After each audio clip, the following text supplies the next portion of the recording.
You ever play a game that you really, really want to love? It seems like the stars have aligned. It got a great concept. You love the aesthetic. It came out at a time that you were the perfect market for it.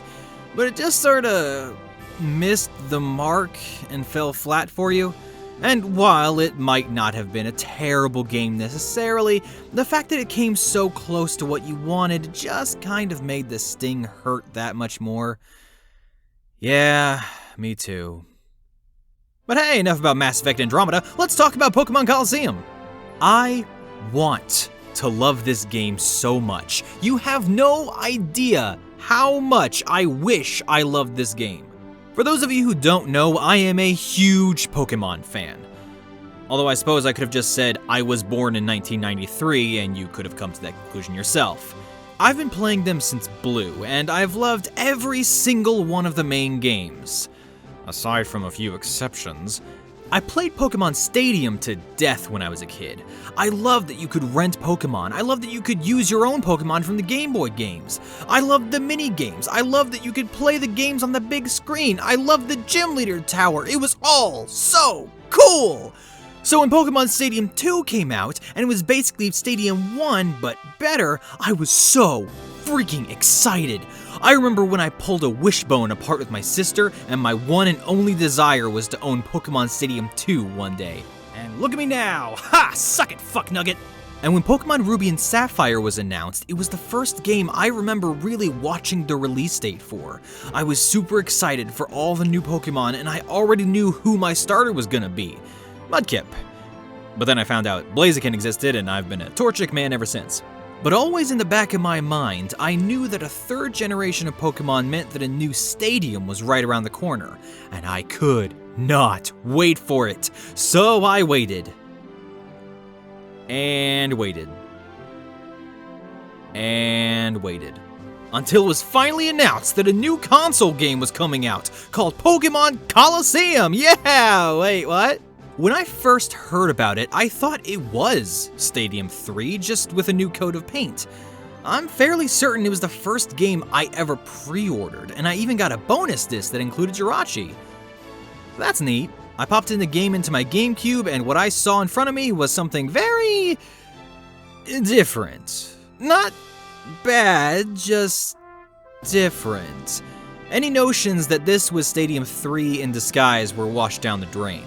The game does include a battle mode, but you're severely limited in terms of what Pokemon you can use and how. The mini-games were gone, Gym Leader Tower was missing, and there wasn't even a hint of being able to play your games on the big screen. While I was disappointed in this as a kid, as an adult, I know not to judge something based on what it's not, and to focus more on what it is. And what it is a story-based RPG set in a brand new region focusing on a more adult story than the one in the handheld games. The story in this game focuses around a trainer who's not going on a gym leader challenge, which is something that I greatly appreciate. Probably my biggest complaint about the series is how it repeated the same formula to death. So being able to go on a Pokemon adventure that wasn't stuck to that formula is an exciting prospect. It sounds great! In theory, but theory is a tricky bitch, so let's see how it handles in practice. Spoilers ahead for an 18-year-old Pokemon game. Right off the bat, the game grabs you with its opening. Explosions, a cool guy in a cool jacket stealing a cool arm thing. Is that a devilish smirk I see? Aw, sweet! He has an Umbreon and an Espeon, that's rad! He's got a motorcycle that floats. He blows up the base without looking behind him because he don't give a fuck! Aw man, this guy is so badass! I can't wait to play as the series' first morally gray protagonist. Still waiting on that, to be honest. Yeah, that's the thing. I hope you enjoyed that brief glimpse of character there, because you remain a blank, emotionless, silent protagonist who is a goody-goody for the rest of the game. Not for lack of trying, mind you. Every opportunity I took, I tried to be the complete dick that I know this guy is in his heart of hearts, but the game never lets me. I mean, the dude used to be a member of Team Snag'em, this game's criminal organization. steals a device that allows him to steal Pokemon away from other people and then commits a bit of light arson before burning out on his motorcycle. He strikes me as a villain, or at the very least, an anti-hero. It would have been a memorable gaming experience that would have stood out among the rest of the franchise to be able to play as such a unique character.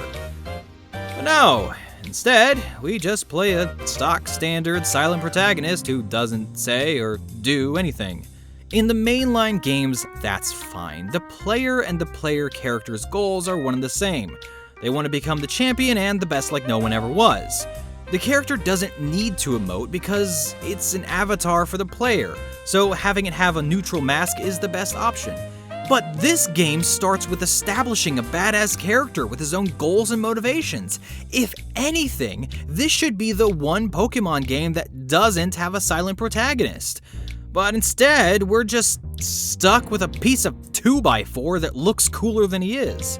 After stealing the stealing machine, you head to the nearest diner, which is smack dab in the middle of the desert. Which, okay, sounds stupid when you say it out loud. Because it is, but it's fine. I've been to worse places. I ate at a Waffle House once. On your way in, you see a couple of thugs who are clearly hauling off a body, and you just pass on by like you didn't see nothing. You see what I mean about how this guy could have been an interesting character out for his own self-interest? After spending some time in the diner, you get challenged to a guy named Willie, who likes to pretend he's on a motorcycle. It's during this battle that you notice something, and a bucket of cold water is splashed on top of you as you come to a realization. Oh no, all the battles aren't gonna be double battles, are they? The answer is yes, they are. There is not a single battle in this entire game. Why? Well, my theory is that double battles were first introduced in the Gen 3 games that had come out not too long before, and they wanted to publish a game that showcased this new mechanic. And I honestly don't know what's weirder, the fact that they made a game all about one mechanic, or the fact that they only did that once. I know so many people who would have been all over a game that was just Pokemon and me. I'm just saying. You head over to the oasis town of Fennec City because, I mean, what else are you gonna do, I guess? And you run into those robbers. Sorry, kidnappers, and beat them up. You try to just walk on by like you did last time you saw the body bag, but the game won't let you. Let me be a jerk, Pokemon! You rescue this girl and you get to name her. I named her Bonnie after Bonnie Tyler because, and only because, every time she uses her special ability, this pops into my head. This girl is going to be your sidekick for the rest of the game, so I hope you like her. You don't? Well, too bad, because she's going to be following you around like a lost puppy for the whole game. Now all they need to do is figure out how to do that with all your actual Pokemon in the games, and we'll be golden. Oh yeah, that special ability I mentioned. Bonnie here is able to use her Sharingan to determine if a Pokemon has been turned into a Shadow Pokemon. What's a Shadow Pokemon, you ask? Well, calm down for a second and I'll get to that. Jesus Christ. This game's main gimmick is the introduction of Shadow Pokemon. Pokemon who have been stolen and experimented on in order to close the door to their hearts and make them more aggressive and stronger, which is some grade A Kingdom Hearts bullshit, but we'll run with it. Now, I have just a few tiny little notes about this game mechanic. We should be able to finish by January. Since, you're such a good person, you decide to use your snag machine to snag only the Shadow Pokemon. Here's the gameplay loop of how to deal with Shadow Pokemon. You'll be battling someone, Bonnie will point out that one of their Pokemon has a black aura, that's your cue to try and catch that Pokemon. The Pokemon will only know one move when you catch it. The more time you spend with it and battle with it, the more its heart will open up and it'll gain more moves. A little later in the game, you'll gain access to a grove that will allow you to purify a Shadow Pokemon with an open heart and turn it back to normal. Lather, rinse, repeat. So let's tackle what works and what doesn't work with each step of the process. Step 1. Identifying and catching the Pokemon. Try as you may, the game will not allow you to snag Pokemon that are not Shadow Pokemon. You're just too good of a person. So the only Pokemon that you will be allowed to catch are those of the Shadow variety. And oh boy, you thought Sword and Shield had a limited Pokedex? You ain't seen nothing yet. At the time of writing this, with the DLC that Sword and Shield had and how many Pokemon are in the National Pokedex at the time, 45% of Pokemon are available for capture in that game. Comparatively speaking, based on how many were available in the national dex at the time of Gen 3, Pokémon Colosseum allows you to use 15% of all the Pokémon. Chances are pretty good that your favorite is not on the list. Unless your favorite Pokemon is Slugma, or Stantler, or Dunsparce. My favorite Pokemon, Lickitung, isn't even available. 0 out of 10, worst game. Now, that limitation isn't all bad, I suppose, if you want to use your favorites, go to the mainline games, you know? This game encourages you to use Pokemon you wouldn't normally use. I mean, what other scenario would you actually have a Yanma on your team? As for the catching itself, it can be a real pain in the ass. All of the Pokemon start out in their 30s, so the catch rate is already higher than it would normally be at the stage in which you're using regular Pokeballs. Getting the catchable down to a lower health is a pain when you can use one turn of your team to throw a ball, and the other turn has to be used not doing any damage.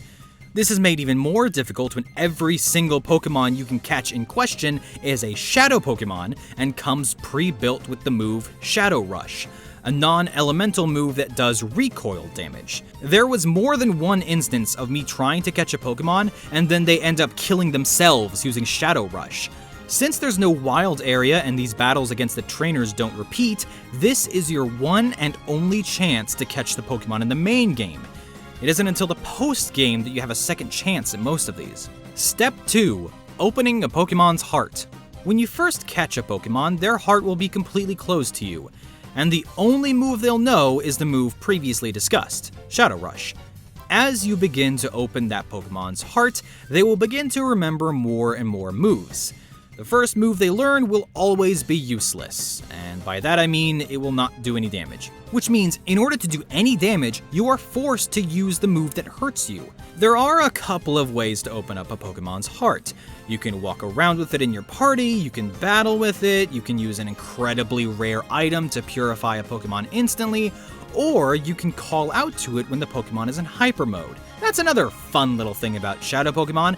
At certain random points, a Shadow Pokemon will decide that it doesn't need you anymore and will no longer be taking orders from you and do its own thing. Now, the critical hit ratio does increase dramatically while in Hyper Mode, but a fat lot of good that does you. It'd be like owning the most powerful shotgun in the world, but you have no control over where it's gonna aim when you pull the trigger. When you call out to a Pokemon in Hyper Mode, it will calm down. But that's 2 turns in a row where your Pokemon just sat there doing nothing.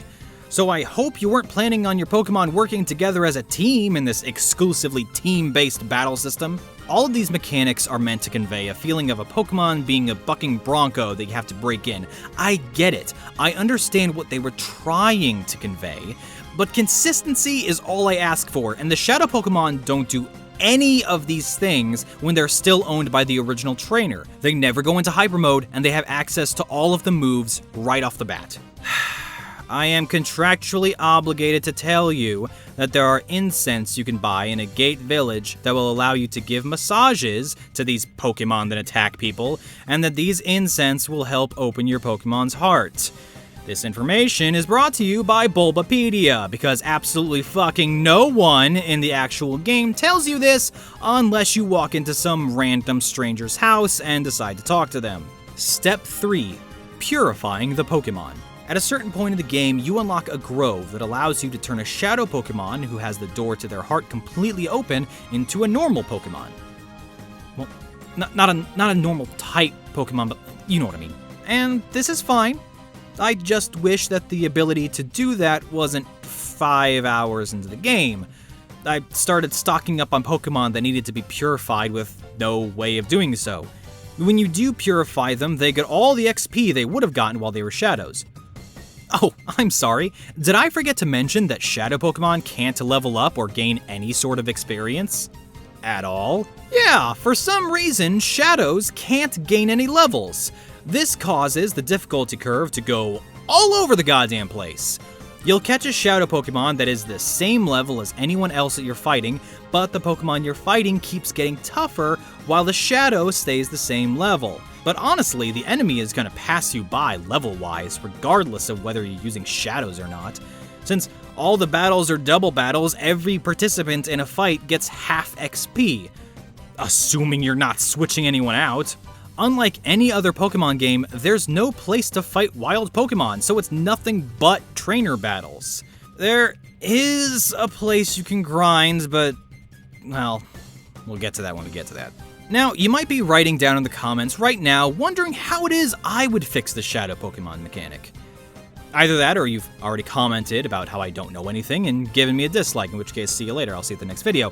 Well, if I had to come up with a way to fix it, I would think I would start by not having the Shadow's heart be completely closed from the start.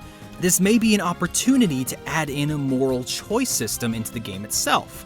When you catch the Pokemon, the heart is halfway open, and it has one regular damage-dealing move and one shadow damage-dealing move. As you use the regular moves and try to be friendly with the creature, its heart will open up and it will gain more regular moves.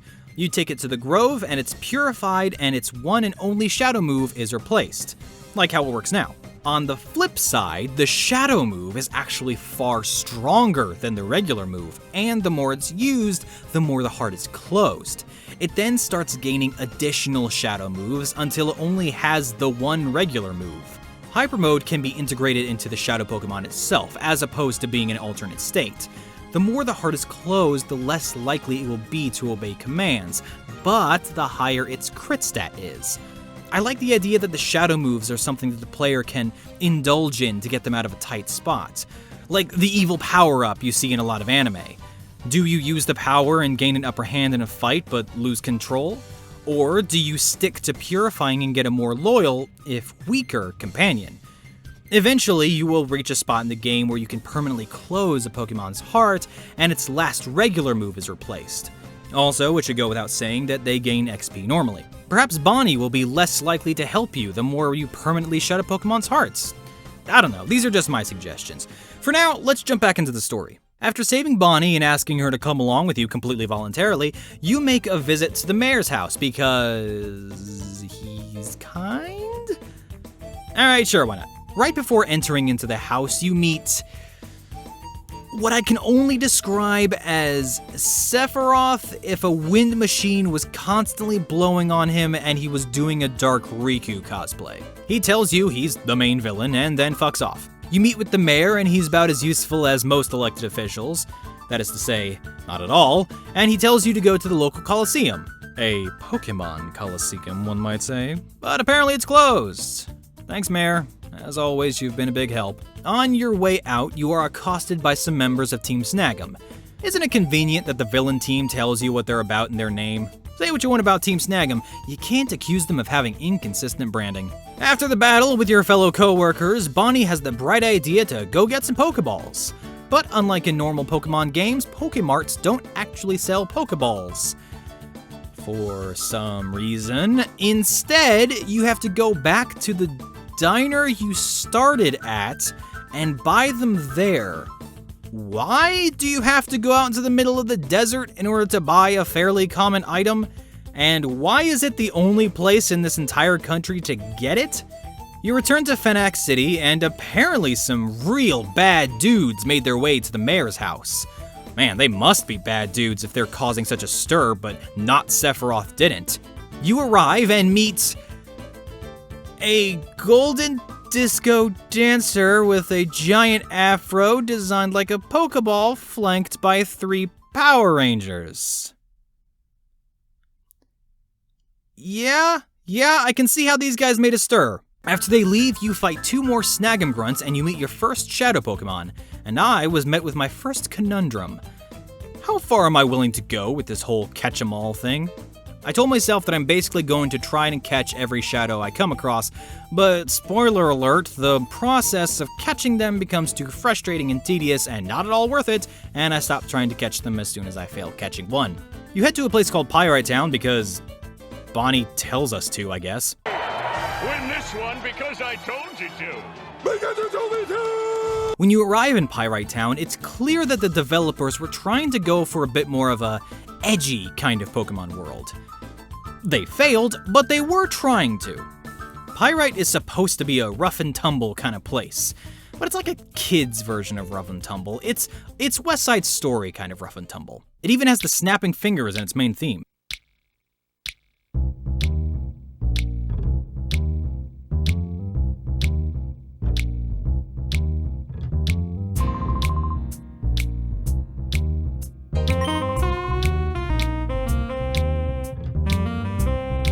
Between this story focusing around stealing and the arson at the beginning, the game is clearly trying to go for a more adult tone, but it's PG at best. I mean, the game is still rated E, not even E10.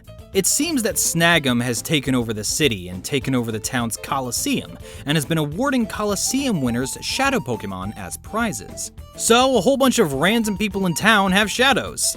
Now, here's a morally gray aspect of this game that I feel like the game didn't actually intend to be morally gray. Using the snag machine to steal the Pokemon from villains. That I get. But these people hanging out in town square aren't Snag'em members. They were just winners in a local competition who were awarded a strong Pokemon. They probably don't even know what shadow Pokemon are, or that they're currently using ones. So from their perspective, we're just some dude who rolled up into town and stole their prized Pokemon away from them, which really feels like a dick move that no one seems to be raising a fuss about. Before you're allowed into the Colosseum to try and disrupt Snag'em's plans, you must first interact with this man, Duking, who appears to be the head honcho here in Pyrite, who Snag'em has under their thumb for unknown reasons. You win at the Colosseum and are allowed to waltz straight into Snag'em's base. While fighting through this dungeon, you will notice two things. One, that the dungeon layouts in this game are really bad. They are filled with a lot of open spaces, no real indication of where it is you should be going, and you move around at such a slow pace. I also hope you enjoy backtracking, because you're going to be doing that a lot in this game. I haven't checked yet, but I'd be willing to put down good money that at least half of my captured footage is just me backtracking to the last heal and save point. Because why allow you to save anywhere you want? That's a stupid idea. What do we look like, the original Pokemon? And two, that... Man, shadow Pokemon slow down combat a lot. I'm not joking when I say that this Quillfish in particular took me 10 Great Balls from the moment Bonnie told me he was a shadow Pokemon to the moment I got the little click that said I caught him. It was 13 minutes and 9 seconds. You are making this way more personal than it needs to be, Quillfish. That's a lot of time and effort for a Pokemon I'm not even gonna fucking use. All the while trainers you're fighting with get to shove it in your face what it's like to be able to use actually good Pokemon. Okay, listen, I think it's important to reiterate that I do genuinely love Pokemon. Really, I mean, look at this. This is a picture of me with my 6 favorite Pokemon that my wife drew me for our anniversary. And while I know I've been ripping into this game quite a bit, I don't want to give the impression that it's all bad. For instance, while this game may have a lot of faults, the music is not one of them. Pretty much every track on this OST is a freaking bop that I enjoy listening to. And there are some small details in the game that show that the developers really did care and wanted to make a good game. And for instance, I like that your Espeon starts with a fully powered up return move, a move that gets stronger and stronger the higher your friendship level with that Pokemon. This is a subtle way that the game tells you, through mechanics alone, that maybe the protagonist really is a good guy. And I like that. Okay, back to shitting on the game. The game's narrative really tries to push the idea that the shadow Pokemon are these super beefed up and powerful versions of normal Pokemon. But there's such a hassle to deal with before and after you catch them. You catch a shadow Pokemon and you try to purify them as quickly as possible because you know that shadows are vastly inferior to regular forms. After spending some time in Snag'em's hideout and even more time backtracking back to the beginning of the hideout to keep healing your Pokemon, you eventually manage to take down Mirror B. Mirror B escapes, and you rescue Duking's Plusle, which Snag'em was keeping hostage. Duking and Plusle are both so grateful that Duking allows you to take Plusle with you on your journey in order to help out. So, you make a game focused entirely on the double battle mechanic, receive one of the Pokemon that was the poster children of the mechanic in that generation, and you don't include the other one. What's the point of having a Plusle without a Minun? This is worthless. I mean, I still wouldn't use either of them even if you did include a Minun, but the point still stands. A fortune teller looked ahead in the script and saw that we're supposed to go to a gate village, so that's where we go next. We meet up with Bonnie's grandfather who lives there, but then Team Snag'em attacks the Purifying Grove. He leaps into action to defend it. You see, he used to be a legendary Pokemon trainer in this region, and he's practically a living legend. That's why he fights using only a single level 50 Pikachu. Truly the stuff of myth and might! So what's the deal, guys? You get to have a single battle, but I don't? How is that fair? It's up against this guy's Hitmontop that I stopped trying to catch any more Shadow Pokemon. Instead, I decided to look up what Pokemon were available and pick out who I wanted on my final team and just focus on them. Since there's not a whole lot of places to grind, it seemed like the most logical course of action if I was going to keep my team in any sort of fighting state. Team Snag'em attacks a place called Mount Battle, and we are nothing if not reactive protagonists, so we head on over to stop them. The boss at the end has an Entei, which is my favorite legendary, so he's pretty much guaranteed a spot on my team. Hey Entei, get in the Pokeball! If that is what you wish. Once you clear Mount Battle, you can come back here whenever you want. This is the grinding spot that I alluded to earlier. You are given a reward of a Time Flute, which is an incredibly rare item that can instantly open up a Shadow's heart. And I don't want to force Entei to be a Shadow Pokemon any longer, so I immediately use it on him. I can do whatever I want because I'm voiced by Dan Green. You eventually find your way to an underground city known as the Under, which is located underneath Pyrite Town. You thought Pyrite was rough and tumble? Wait till you see this place. I mean, it's still PG, but like, people are slightly ruder to you, I guess. But Bonnie blows your cover by being the only person in this town not dressed like a total dick waffle, and people are on the lookout for two mysterious spies who have infiltrated the city. The underground resistance movement contacts you and says that they need your help. Now, I say underground resistance movement, what I actually mean is a bunch of kids in a clubhouse. Take what you can get, I suppose. My big brother Net managed to get a little bit of data out of Cypher's computers. I'm sorry, whose computers? Yes. It's time for the startling twist. Not for the game, for this video, because you see, I've been lying to you. You have not been fighting Team Snag'em at all this entire time. You have, in fact, been fighting a criminal organization known as Cypher. I'd like to tell you that I forgot to mention that fact, but it'd be more accurate to say that the game forgot to mention this fact. These little kids that you meet 7.5 hours into the game are the first time I have seen the name Cypher spoken out loud. And they are apparently the evil force that you've been fighting against this entire time. And this is just from a little kid you don't even need to talk to. The name Cypher is not said out loud in a cutscene until... Hold on, let me check. Holy shit, 12 hours into the game, right before you go fight the final boss. I remember when I was a kid, I was always under the assumption that I was fighting Team Snag'em, since that's the name of the criminal organization that kept getting name dropped everywhere at the beginning. But no, other than one jack-off at the very beginning, you do not fight a single Team Snag'em member. At no point does anyone point out that you're fighting anyone different. Yes, some of the enemies you fight have the word Cypher in their title, but given all the rock-stupid names in this game, I was under the assumption that it was just a title, like Grunt. It's not even treated as a twist, it's just a thing that's said nonchalantly by a dude blocking the path to the main bad guy.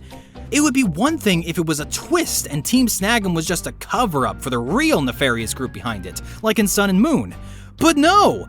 Which, of course, just begs the question. Why? Why are there two teams if you don't even end up fighting one of them? Wouldn't the story have been 10 times more interesting if it was about a guy who was fed up with how the group is running things, so he tries to go straight and dismantle it? It gives the story way more gravitas and meaning. Why not just have one group? Team Snag'em has absolutely no bearing on the plot. At least not in any way that Team Cypher couldn't have also done. Whatever, you go to the next Cypher boss and challenge her to a fight. You know, like you do. She instantly recognizes you because Cypher's spies sent your photograph to everyone in the organization. Well, if you had our pictures, why didn't you include that in the news announcement looking for the intruders? Are you that brain dead? The answer is yes, they are, because right after defeating her, we give chase, and then she leads in a game of Ring Around the Rosie, jingles the keys needed to escape her base in her face, runs off, so you go into the next room, and there they are. There's the keys. Just lying there, on the ground. Did she seriously just drop it on the ground after bragging about having the only copy? You take the subway to the Shadow Pokemon lab, and in order to keep you from infiltrating further, some grunts blow a trench in their basement and gloat that you'll never be able to enter this lab, because the only way to enter is through the main gate, which is locked up tight, and you can only enter using a key! So then you take 4 steps to the right and pick up the main gate key that was just lying on the ground.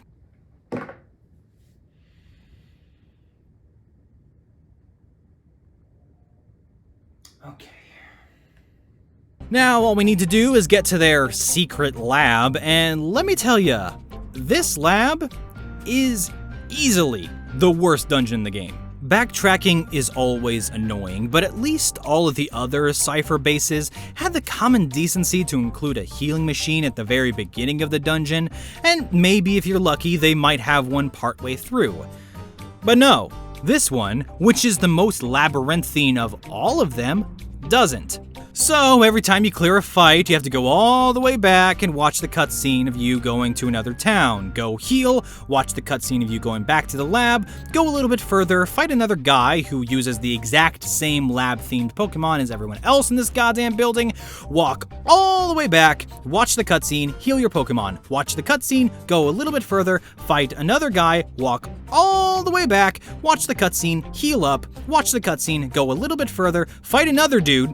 I'm tired of this, Grandpa. That's too damn bad! Hey, you know what this lab needs? Blinking red lights and a blaring alarm. That really breaks up the monotony. You rematch the guy with the Hitmontop, and it's the same level as it was in the Grove. Why is the fact that Shadow Pokemon don't level up the one thing that's the same as when I use it versus the enemy using it? Oh, and then I reached the boss. I didn't see him there. If I had, I would have backtracked to a Pokemon Center for the 67th goddamn time today. This guy, Ein, is actually way stronger than any of the other bosses we fought up to this point. He's a bit of a brick wall, and it's at this point that I realized I had been putting off the inevitable for too long. I had to grind. Maybe someday I'll make a video about the rules of game design, but I think one of the first rules is that you should never have to grind in order to beat a game. Grinding in RPGs should only be used if you want a leg up, if you're trying to work towards a goal, but it should never be required in order to get to the end game. The game's difficulty curve should accommodate, maintain the challenge, and keep the combat fun and interesting. Unfortunately, the combat in Pokémon Colosseum is none of these, so off to Mount Grind I go. I decided on the team that I wanted to be my dream team and try to go as high as I can on Mount Battle as possible. There are 100 stages at Mount Battle. The trainers start out at a pretty low level, but they get progressively tougher as the battle goes on. Now, I did all of my grinding off screen because I didn't want you to have to be subjected to it either, but for those of you curious, here's a dramatic recreation. Continue.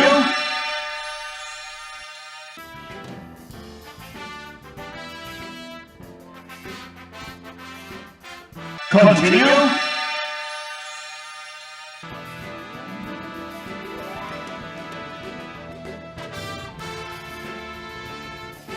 Continue.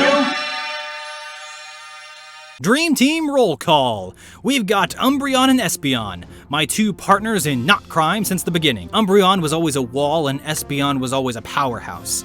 Suicune. Normally I tried having the classic fire, water, grass combo, but grass is lacking on my team this time around. But Suicune's Surf really comes in handy for attacking both enemies at once. Medicham.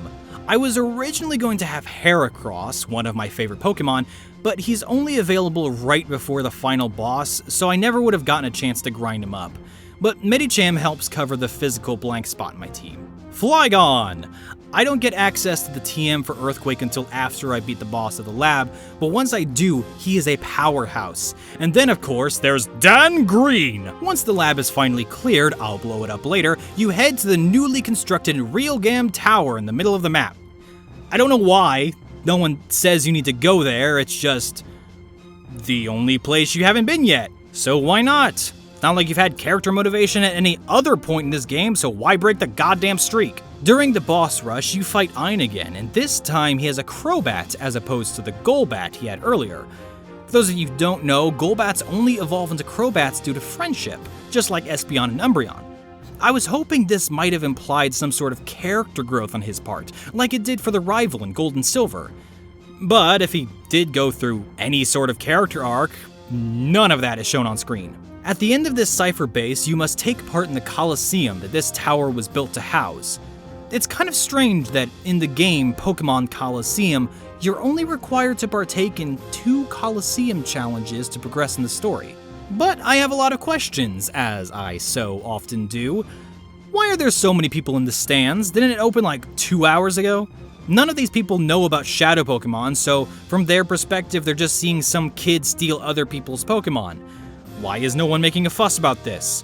Why is there no music playing during the battle with not Sephiroth? And why is the final boss Eggman? Yeah, that's a thing. Apparently not Sephiroth was just a face man for the Syndicate, and the actual big boss is the mayor from the beginning. I think they were trying to go for a twist final boss, similar to how in Red and Blue it turned out that the final gym leader was the Mafia boss you had fought. Throughout the game they had built up that Cypher was developing the ultimate Shadow Pokémon, and that only the boss was strong enough to use it. And then it turns out that the ultimate Shadow Pokémon is... Tyranitar. Like, Tyranitar is fine, but I don't know, I was expecting something like Mewtwo or Deoxys or Jirachi, not Tyranitar.